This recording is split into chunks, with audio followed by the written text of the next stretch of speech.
ते रील बघता बघता बोट दुखायला लागतं, वर करता करता करता करता करता करता तेवढ्यामध्ये 10 मिनिटं आधी काय बघितलेलं लक्षात नाही राहत.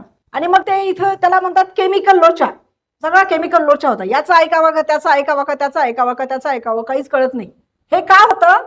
कारण ज्या गोष्टी ऐकता, कानाने ऐकतं, डोळ्यांनी बघतं, त्याचं जोपर्यंत तुम्ही इम्प्लिमेंटेशन करत नाही तोपर्यंत लक्षात नाही राहत. म्हणून हा कोर्स करताना one more course, one more video, one more प्रवचन म्हणून ऐकू नका. त्याच्याने काहीही डिफरन्स होणार नाही. तुम्हाला फक्त आज दिवसभरात बरं वाटेल.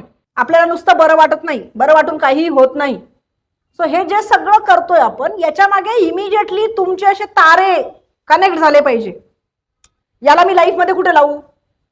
हे जे सांगितलंय, सपोज आउट ऑफ बॉक्स मध्ये एक सांगितलंय की बाबा 3C सांगितलं, मग क्रिएटिव्हिटी मी आता कुठे नाहीये, कुठे कुठे करू, खटखट खटखट खटखट ब्रेन चालला पाहिजे. ओके, असं कनेक्ट झालं पाहिजे सगळीकडे, तर ते रिअली तुम्ही जाऊन उद्या, कारण हे आज शिकलात, शिकून नुसतं काही होणार नाही, उद्या त्याच्यावर ऍक्शन घ्यायची. कोऑपरेशन मग कोणाकोणासोबत केलं पाहिजे?